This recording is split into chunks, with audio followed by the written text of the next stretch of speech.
Hey guys, the lovely and talented Mrs. Baker. I'm Mr. Williams. I think you guys are in for a treat today. Christmas Carol is set in 1840 when they did not have cell phones. So let's all be in the moment today. If you brought your cell phone, if you didn't leave it in your classroom, can you please not only turn it down, power it right down, okay? So you won't be tempted out of habit like I am sometimes just to check the time and pull it out and make the screen glow, because that really distracts the performers and the audience members around you, okay? We've been working hard on this for a while, haven't we, Ms. Baker? There were some people we want to thank. I'm going to hand it over to you. So some of you know we have a theater class here at Sanford High School, and I wanted to acknowledge my class for all their work that they've done. One of their assignments was to research the time period and to help us in designing and making some of the things for this show. So I had a crew that did research on hair and makeup, and some of them are working the show doing makeup. We had groups that did costuming. They helped design and make some of the costumes, and as well as some of the props and set pieces. So if you're interested in working the technical side of theater at all, take the theater class. But I just wanted to acknowledge them and say thank you. Excellent. See, my phone's on. I'm about to turn it off after I make it through my list. All right. A reminder, no phones. No phones. Okay, great. All right.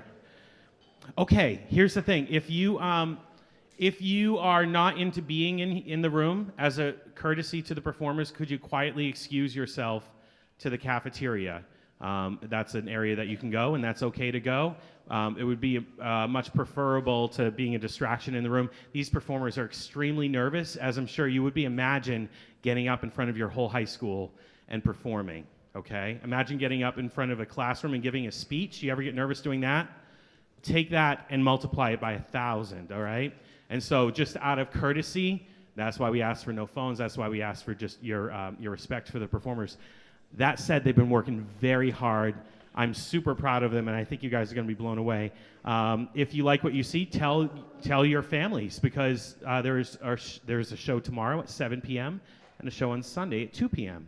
Okay, and there's going to be about a 5 to 10 minute quick intermission during this run right now during the stretch break. It's really not a get up and go and run around the room.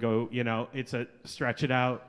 Stand, chat for a minute, and you'll know that we're about to start the show when the lights get dimmed a little bit like they just did, okay? I think that's it. Are we ready? Okay, go. You go do your thing. I'm going to give this backstage. We'll have a brief announcement in a minute, and then we're going to start this show. Thank you guys for coming. It's really good to have you here.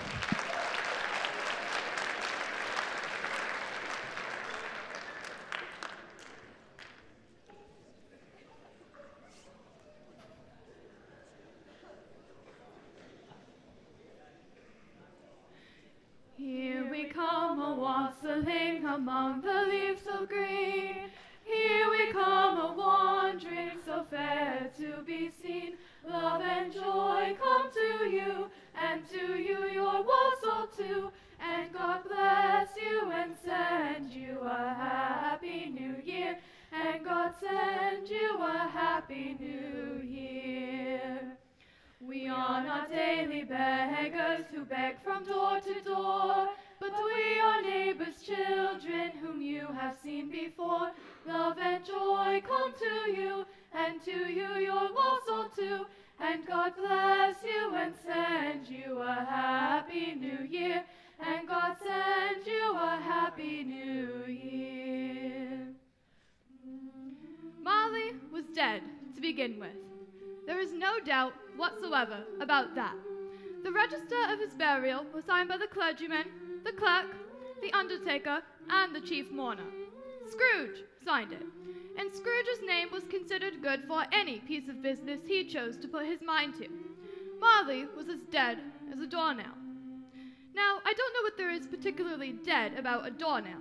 I would think a coffin nail would be a deader piece of iron, but far be it from me to change the expression, or the country is done for.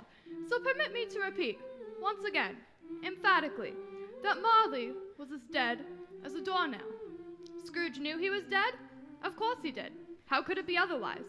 Scrooge and he had been partners for I don't know how many years. Scrooge was his sole executor, his sole administrator, his sole friend, and the only man who mourned him, if Scrooge can be said to have mourned at all. And the mention of Marley's funeral brings me back to the point I started from. There is no doubt that Marley was dead. This must be distinctly understood, or nothing wonderful can come of the story I am going to relate. Scrooge never painted out old Marley's name. There it stood, years afterward. Scrooge and Marley. The firm was known as Scrooge and Marley. Sometimes people new to the business called Scrooge Scrooge and sometimes Marley, but he answered to both names. It was all the same to him. It was bitterly cold, and the fog was as thick as pea soup on that Christmas Eve of 1843, when Scrooge sat busy at his counting house, with his clerk nearby trying to warm himself at a candle. But since he didn't have much of an imagination, he failed.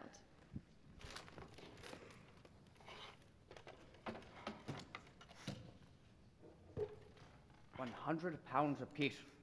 My word. Fair profit, I dare say. Wouldn't you, Miss Bentley? A nice tidy sum to add to a record year, Mr. Scrooge. Yes, indeed. And add to a success, I have some other business deals I'd like to propose. I have no doubt they will be as profitable as our last enterprise. Without a doubt, ma'am. Without a doubt. Excellent. Shall we discuss them at length? Nothing would please me more, Mr. Scrooge. Unfortunately, I have some urgent business to attend to across town, but I am available tomorrow. On Christmas Day.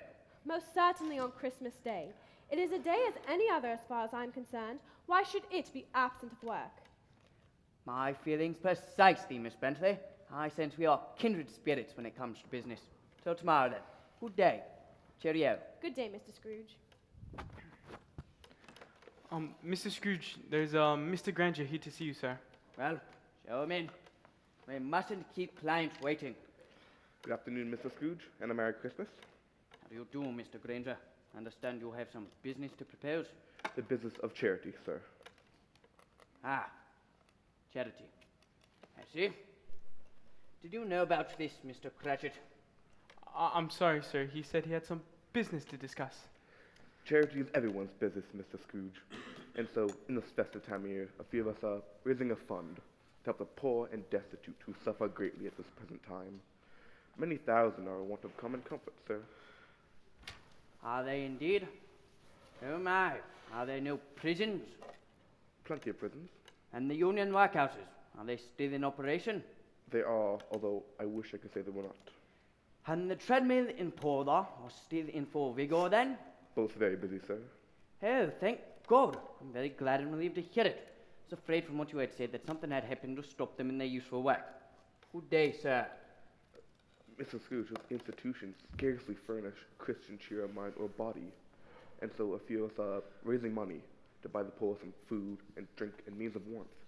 We chose this time of year because the time above all others when want is most keenly felt and abundance rejoiced. What may I put you down for? It puts me down for nothing. Nothing? I don't make merry myself at Christmas, and I certainly cannot afford to make idle people merry. I support the establishments that I have mentioned, and cost far more than enough, and those who are in need must go there. But many can't go there, and many would rather die. Well, then let them die, and thereby decrease the surplus population. Mr. Scrooge... Mr. Granger, it is not my business what happens to these people. Why should I care about them, I dare say? They care little for me. It is enough for a man to understand his own business, and not to interfere in other people's. Mine occupies me constantly. Good afternoon, sir. Good day. But Mr. Scrooge... Good day!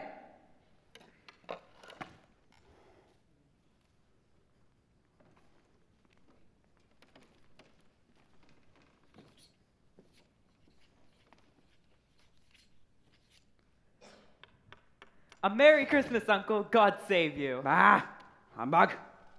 Christmas a humbug. You don't mean that, I'm sure. I most certainly do. Merry Christmas. It's right you have to be so merry. Not poor enough. Come now. What right do you have to be so miserable? You're rich enough. What else can I be when I live in a world of fools such as this?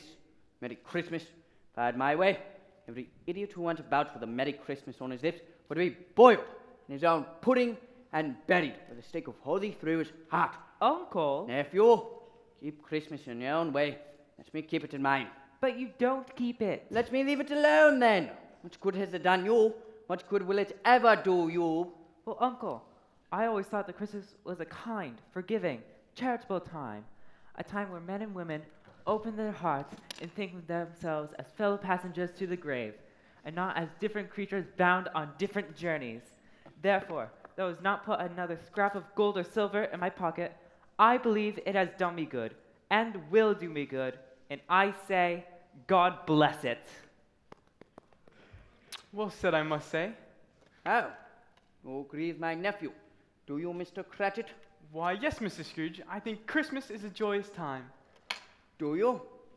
Let me hear another word from you, Mr. Bob Cratchit, and you'll spend your Christmas looking for another job.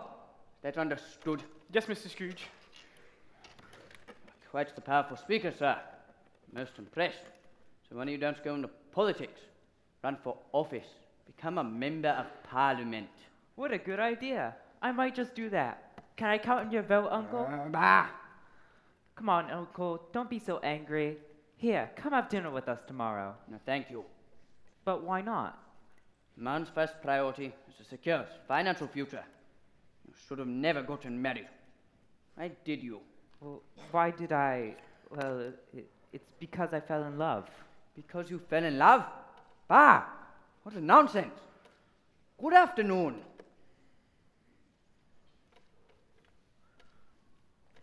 Have you ever been in love, Uncle? No, I have not. No? No. Have you come here for the sole purpose of keeping me from my work? No, Uncle, not at all. I've come here because I have something that belongs to you. Do you? What are those? Letters. Letters? Yes, Uncle, letters. I was digging through a trunk of my mother's and came across some letters you wrote to her when you were a much younger man.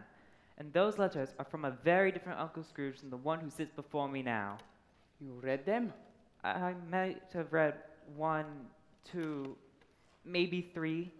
Can you blame me? How dare you? Those are private letters between your mother and I.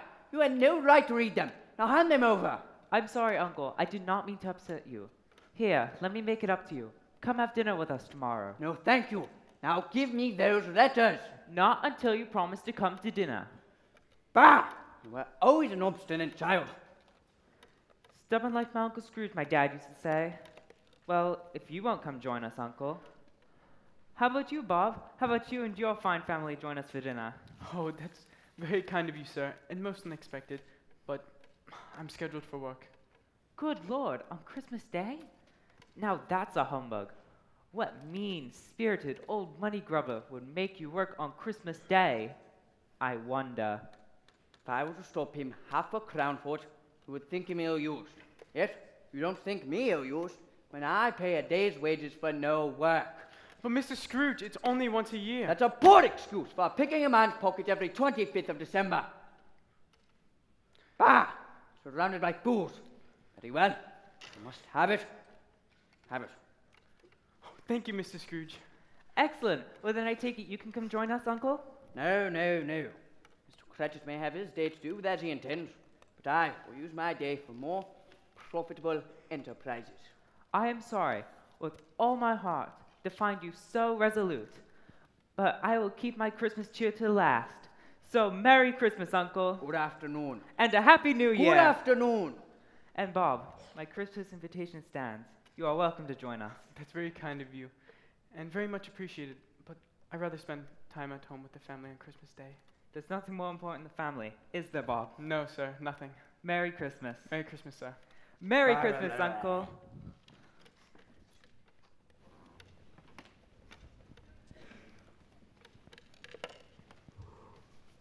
Scrooge! Scrooge! Scrooge! Mr. Cratchit, did you call? Call Mr. Scrooge? Yes, call just now. My name? No, Mr. Scrooge. Is there something you want? No. No. No, nothing.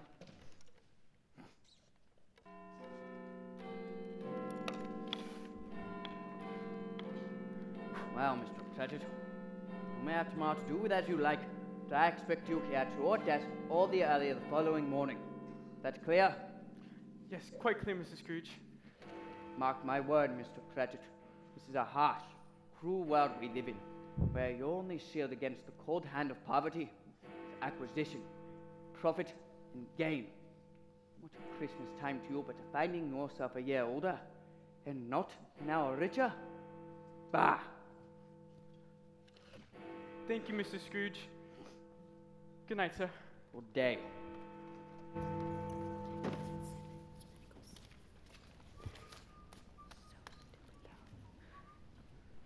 Scrooge! What's that? Scrooge! Hello? Is there someone there? Scrooge! I'm warning you. I am armed. Yes, I am armed. So you'd best show yourself. Come on, out from the shadows. Whoever you are.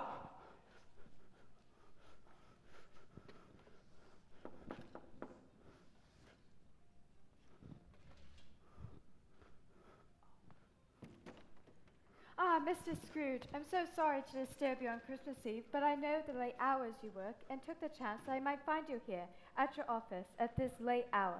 What trick are you up to? Trick, Mr. Scrooge? Yes, what game are you playing at? I'm playing no game, I assure you, sir. Something wrong. Wrong. No, nothing's wrong. Well then, Miss Haddington, I assume you are here to make a payment? Yes, well, I've run into a bit of a problem, you see, and I need to make some sort of arrangement for an extension, Mr. Scrooge. The terms of the loan were quite clear when you signed them. Yes, of course, but it's not easy finding work at the time, and if I could just have a little bit more time, I'm good for it. I'm a hard worker. None of this is my concern, Mrs. Haddington. If you're unable to pay off your loan, you must pay the penalty, and do so in a timely fashion, or forfeit the collateral that you have offered, or find yourself in a debtor's prison. There's no court in the land that will not rule in my favor. Maybe so, sir, but that doesn't make it right. I've a right to be paid the money owed me. But Mr. Scrooge, I'm sure you've seen tough times yourself and have needed a helping hand from time to time. God helps those who help themselves. Good night, Mrs. Haddington. Full payment is due by the end of the year. Well, you were always so cold and unfeeling a man, Mr. Scrooge. You may find me cold and unfeeling, but I venture to say, a man is word carries weight. A man is word allows him to strike a deal and carry it out with his signature. My signature is worth something, or as it would appear, if you continue to handle your obligations and business dealings in this manner, will soon be worth this. Now, Mrs. Haddington, I'm off to the King's Head pub for a well-earned, well-deserved supper. Good day.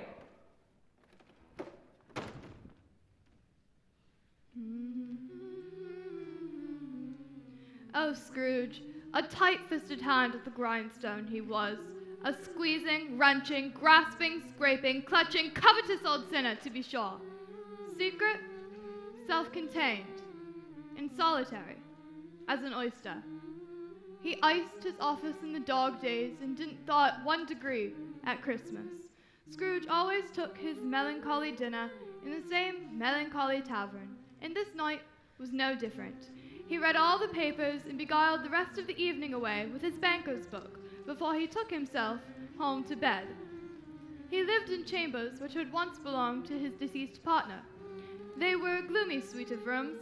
It was old and dreary, for nobody lived in it but Scrooge, the other rooms being all let out as offices. The fog and frost so hung about the black old gateway of the house that it seemed as if the genius of weather sat in mournful meditation on the threshold.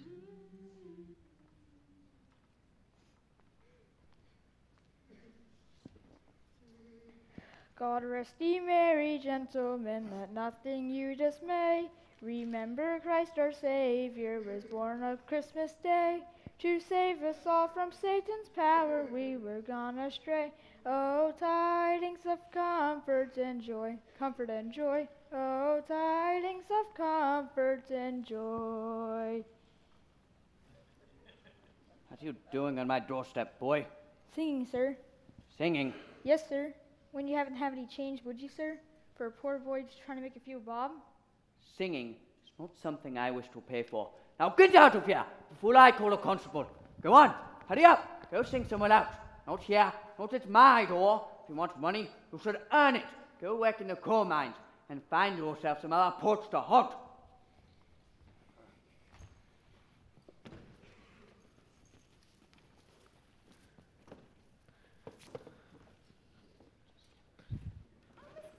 Scrooge, I was just leaving, sir. You're running rather late tonight, even for you, sir.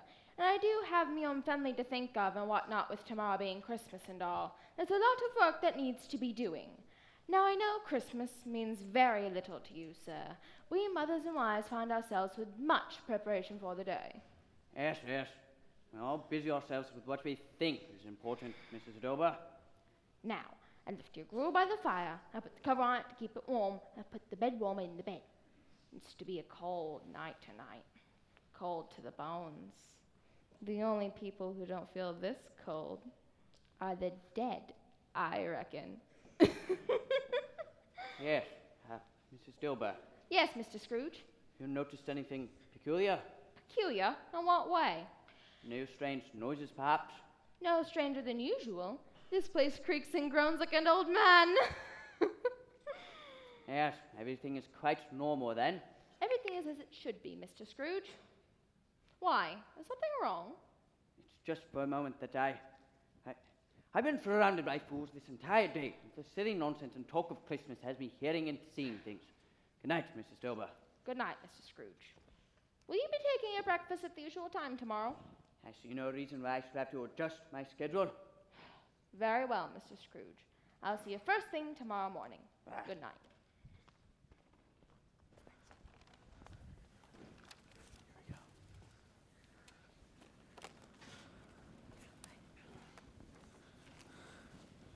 Children running about. What is this? America?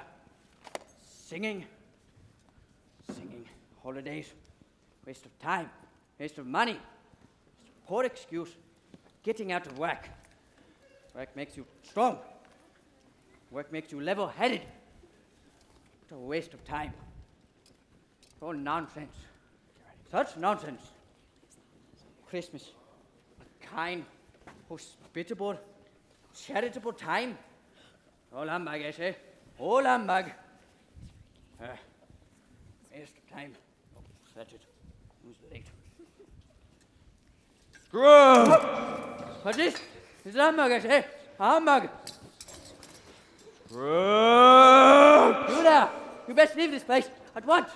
Whoever you are, before I search for the law and have you arrested. You hear me? You'll spend your Christmas in a jail cell if I have anything to say about it. Scrooge! Don't dear God, Mr. Levin, what is this? Answer me, dreadful phantom. Who and what are you? Life! I was your partner, Jacob Marley. Jacob? No! No, cannot be. You are dead and long buried. Long buried. Do you not believe in me? No, I do not. Do you doubt your own eyes and ears? I do. Yes, I do. In this matter, they are not to be trusted. You may be nothing more than a bit of undigested beef. Yes, a glop of mustard, a chunk of cheese, a fragment of underdone potato. I say you are nothing more than an upset stomach making me hear and see things that do not exist. Mark my word, you unholy vision. There's more gravy than grave about you, whatever you are. No, mercy, dreadful phantom, please.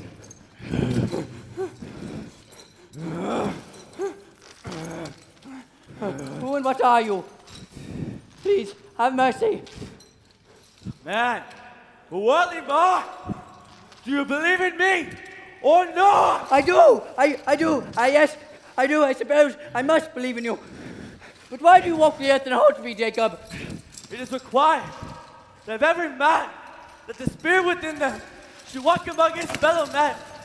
If that spirit don't do so in life, it is doomed so. After death. After death? Yes, to wander this world without rest and witness for what it cannot share, but what it can share in life, it turns to happiness. But why are you shackled? Who has done this horrible thing to you? I have done it to myself. I bear the chain I forged in life. I made it link by link and yard by yard. The weight and length that bear before you were as heavy and as long as 7 Christmas Eves ago. You've labored on it since. Yours is a monstrous chain. Mercy, Jacob, please. I have none to give, but you may yet have a chance at hope of escaping my fate. A chance at hope of escaping mine for curing Ebenezer. Thank you, Jacob. You're always a kind friend. You are to be haunted by 3 spirits. Oh? Haunted by 3 spirits? Is this the chance and hope you mentioned? It is. Well, I mean, I think I'd rather not be haunted. It's all the same to you, Jacob. Not so sure how much more of this I can take. Expect the first when the bell tolls 1. What sorts of spirits are they? Expect the second when the bell tolls 2. How will I know them? And the third when the bell tolls 3. What sorts of things will they do to me? I can say no more. I can stay no longer. Remember, Ebenezer, for your own sake, what is passed between us? No! No. This is not it. Not it. Nothing more than a bad dream. Yes, of course. I'm having a nightmare. That's all it is. You hear me, Ebenezer? It's all in your mind. There are no such things as ghosts and spirits. It's all in your mind. You will not be haunted tonight. Humbug!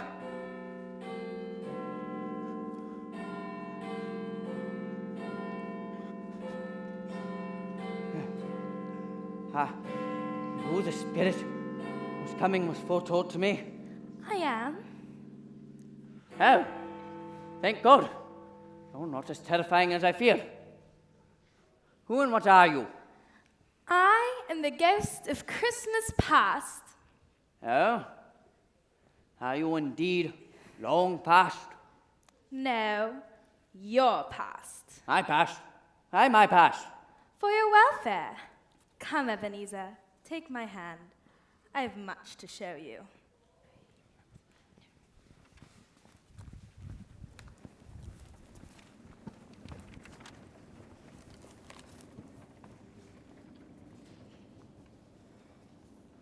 Good Lord, this is where I grew up. I was a boy here. These are shadows of things that have been. They cannot hear us, nor can they be changed or influenced. Well, Master Scrooge, it would appear that according to the headmaster, you and I are to spend Christmas together. I'm not to go home? No. Apparently your father would prefer you stay here for Christmas. I must say that is a bit unusual, but I suppose we'll make the best of the day. Yes, ma'am. I like to spend my holidays reading. It's the only time of year I don't have to spend cooped up in the kitchen cooking for you lot, and I quite enjoy the solitude. I suggest that you follow my example and pass the time in a manner such as this. I'll have the headmaster pick out a few books that might be of interest to a boy your age, Robinson Crusoe and the like. You may take your meals with me in the kitchen instead of the dining hall if that is agreeable. Yes, ma'am. Oh, come now, Master Scrooge. You may not be home for Christmas, but at least you have a roof over your head and food. There are many in this world with far less than that. And if you want more than this boy, then I suggest you put your nose to the grindstone. God rewards those who work hard and punishes those who don't. Yes, ma'am.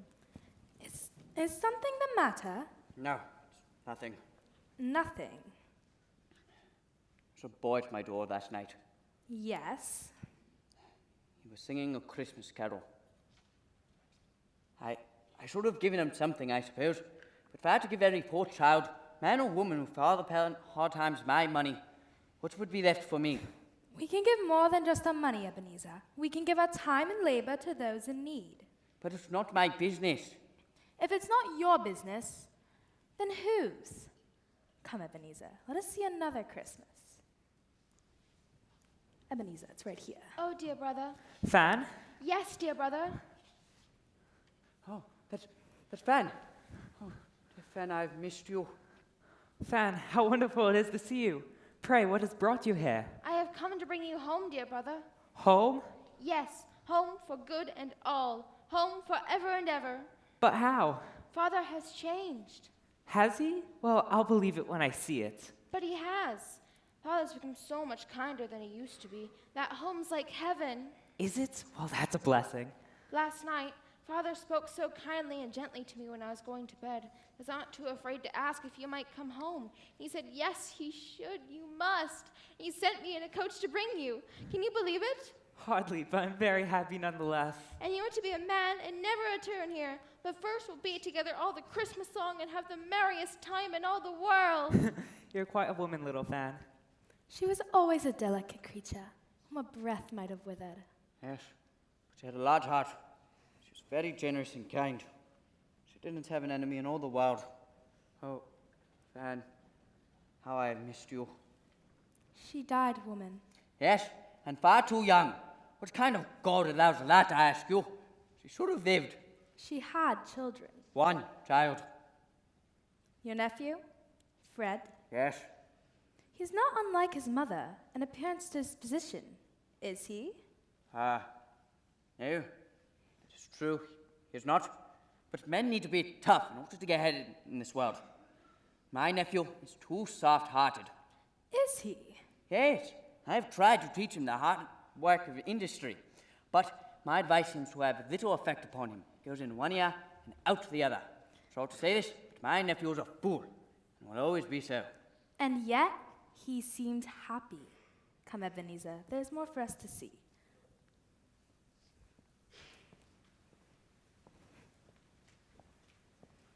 Good heavens! You know this place? Know it? Why, yes, I know it. I was apprenticed here. And look, it's Fezziwig. Bless his heart, it's Fezziwig alive again.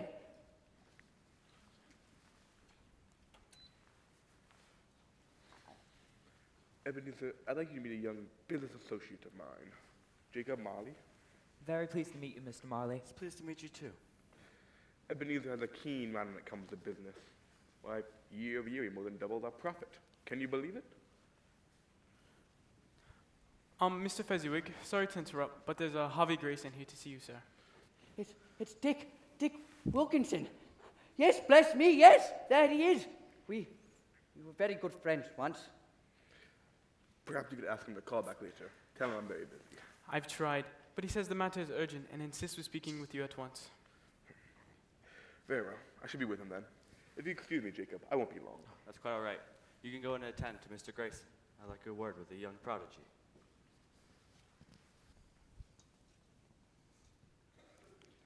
So tell me, in your professional opinion, is Fezziwig conducting his business in such a manner to maximize his profits?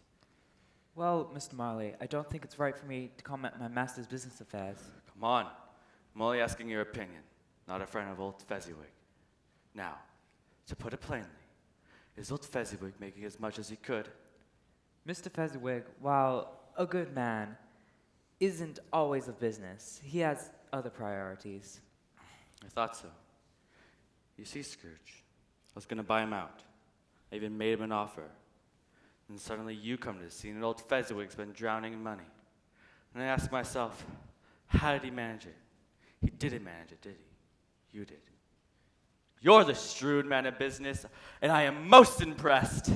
Well, thank you, Mr. Marley. That's very kind of you to say. Nonsense. I speak the truth. If you let your heart rule out your business, like old Fezziwig does, I would call you a fool.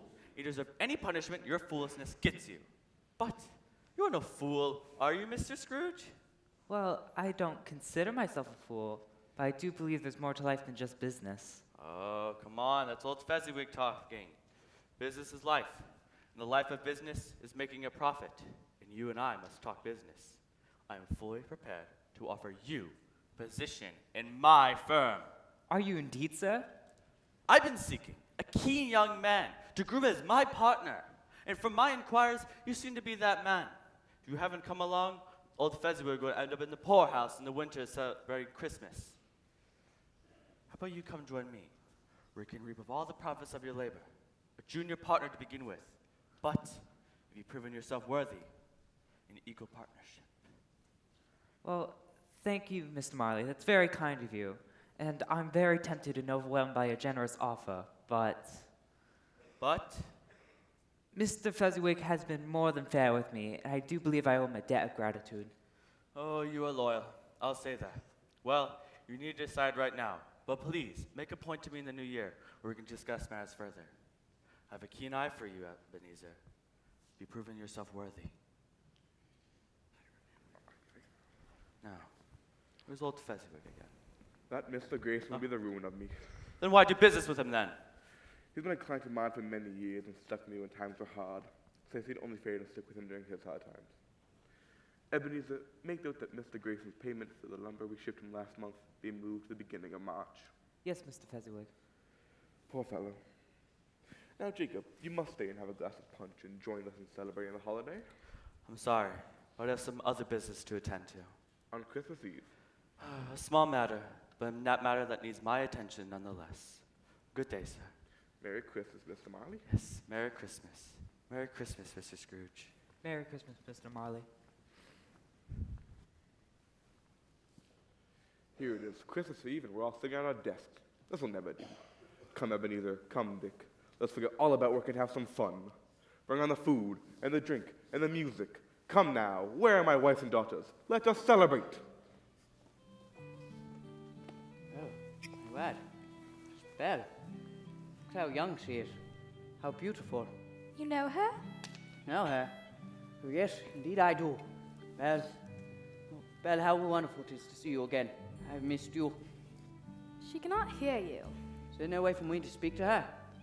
She is but a memory.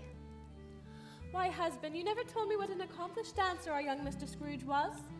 Ebenezer has a head for business and feet for dancing. Good lad. What more could you ask for in a husband, I wonder, Belle? Now, my dear, we're making the young couple blush. Let's attend to our other guest. Don't be embarrassed, Ebenezer. They're only teasing. I know, but it takes a great deal more to dance and provide for a family in this hot world. Time that you, my dear, my beautiful Belle, may not wish to wait.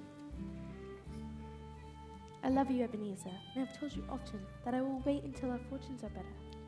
Well, speaking of fortunes, Mr. Marley seems willing to give me a position in his firm. Can you believe it? Are you not happy here? Very, but given the opportunity to prove one's business, I see no reason not to take it. Why, does it trouble you? From what I know of Mr. Marley, I'm not so certain he's the kind of man you should be working for. Oh, nonsense. He's successful and rich. And if he takes interest in my future, I should at least consider his offer. And what are you two up to?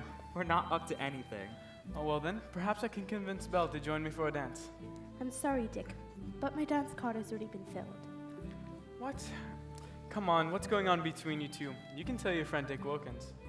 Well, if you must know, Belle and I plan to marry. Oh, is that so? I knew there was something going on between you two. Congratulations, Ebenezer. Congratulations, Belle. I wish you two a long and happy life. Thank you, Dick. Yes, and I'm sure one day you'll meet a fine young woman and marry her and have a very fine and happy family of your own. Belle, if I'm ever fortunate enough to find a woman as beautiful and sweet as you, then I hope I'm smart enough to snatch her up before anyone else comes along. Again, congratulations. What a grand night. Grand indeed. Yes, and all thanks to old Fezziwig.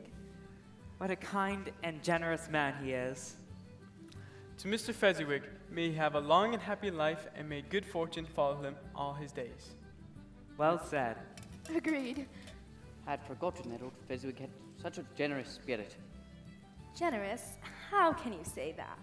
He has spent but a few pounds of your mortal money.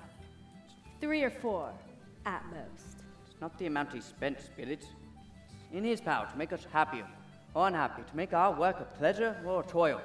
By his power lies in words and in looks and in things so slight and insignificant, it is impossible to add and count them up.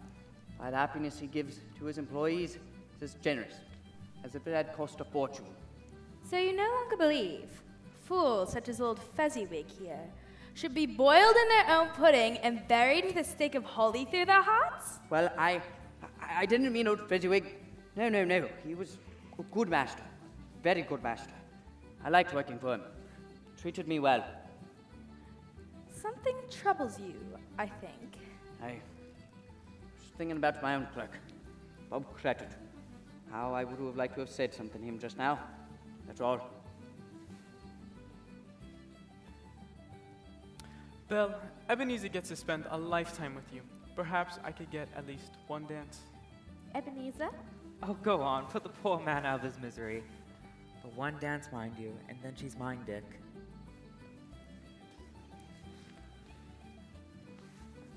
Come, Ebenezer. Let us go. Must we go so soon? Can we not stay a little while longer? We cannot. But why not? Our time grows short, and there is more for you to see.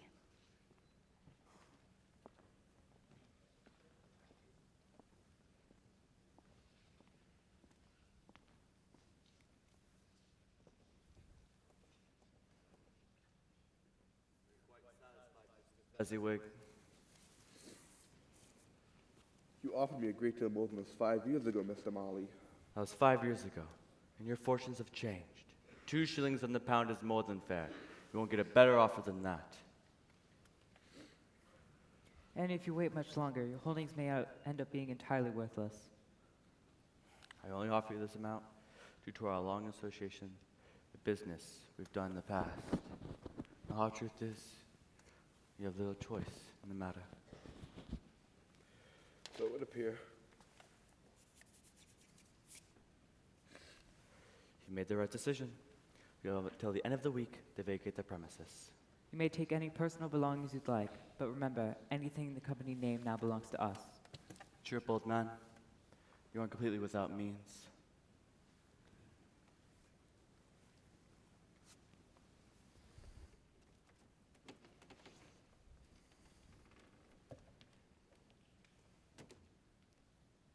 What a bargain, eh, Ebenezer? You never accept the first offer. It's far below what the buyer's willing to pay. Poor fool. With business sense like that, no wonder he drove his company into the ground. Come on. Feeling sorry for old Fezziwig, are we? I'm just worried of what's going to become of the old man, that's all. He's only in this situation because of his own doing. How many times have I told you, Ebenezer? Business is business.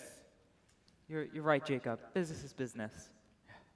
You and I have some more business to talk about. This is only the first. Now, I have something more important to tell you about. Well, yes, I will, but you have some domestic matters to take care of first. All right, well, shall I leave you two alone then? Belle? Mr. Marley,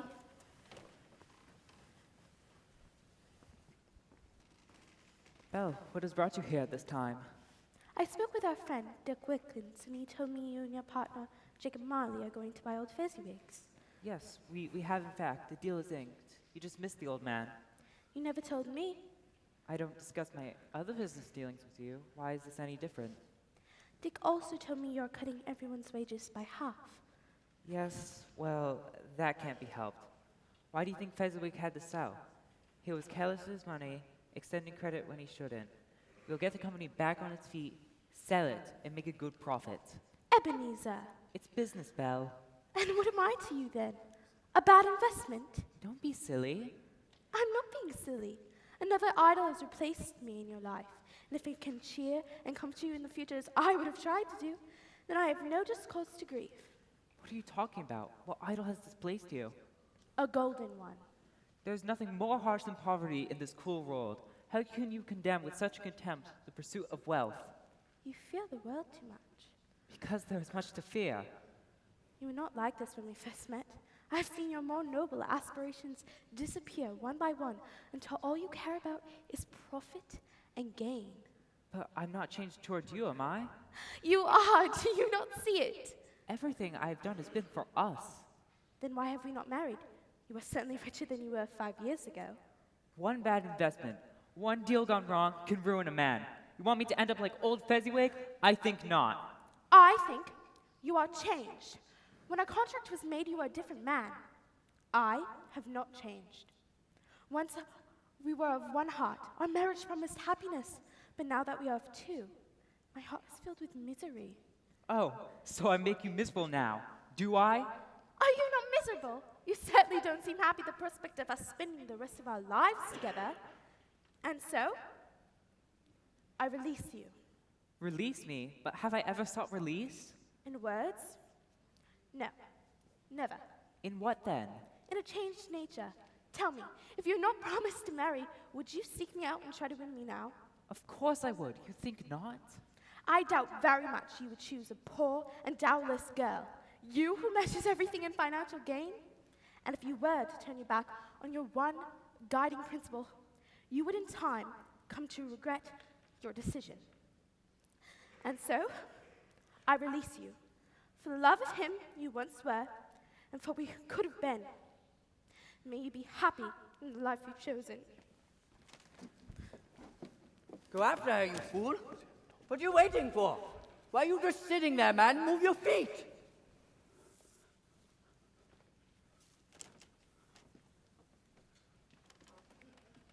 She's gone then, is she? Yes. Don't listen to him. Go after her. What are you waiting for? Come on, Ebenezer. Like I was saying before, want to toast to our success. Because today is a new beginning. Today, I'm ready to offer you to be a full partner.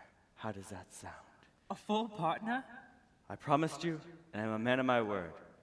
And you've proven yourself worthy. And in the honor of the occasion, I'm going to the expense of having a new sign made with both of our names on it. We'll be a force to be reckoned with. Right, Jacob, a force to be reckoned with. A full partner, my word. Shall we? Cheers. Why do you show me this? Why do you torture me with these visions? If I cannot change them, why show them to me? So you may consider the path you have tread. No more! No more, please. Show me no more. My time grows short. Hurry.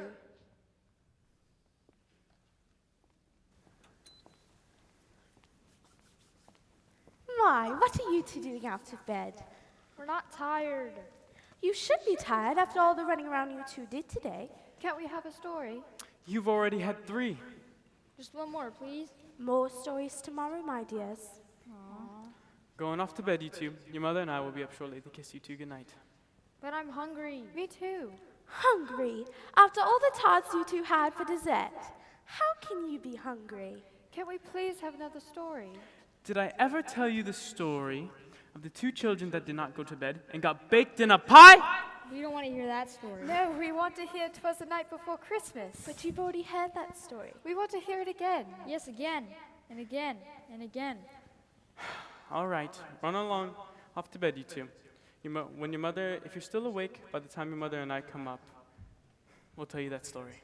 Yay! On Dasher, on Dancer, on Prancer. Now run along, you two, and don't make a lot of noise. I don't want you waking your brothers and sisters.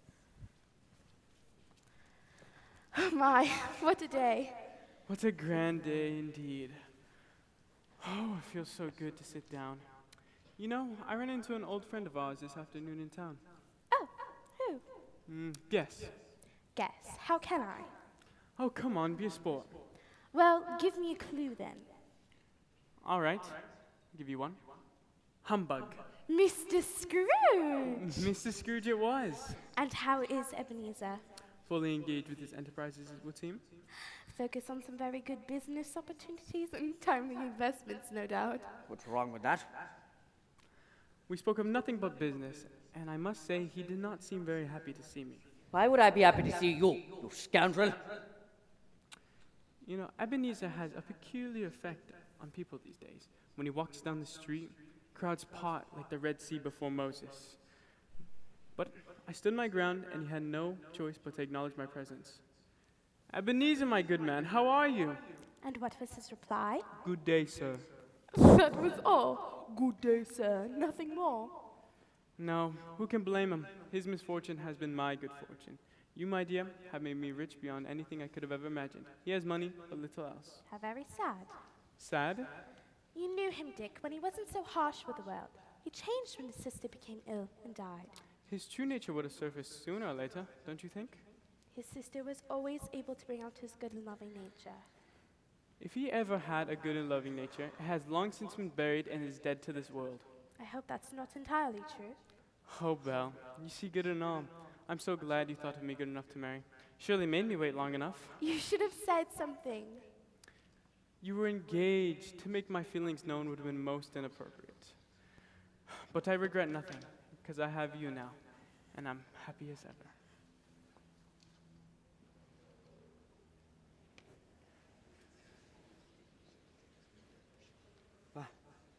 Why do you show me these things? Why do you torture me? So, these are shadows of things that have been. They are what they are and cannot be changed. Please, I cannot bear it. Leave me. Show me no more. Haunt me no longer. I do not want these memories.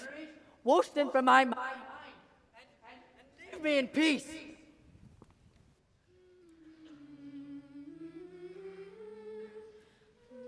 After this otherworldly encounter, Scrooge was conscious of being exhausted and overcome by an irresistible drowsiness, and further, of being in his own bedroom once again. He barely had time to reel to bed before he sank into a heavy sleep. Noel.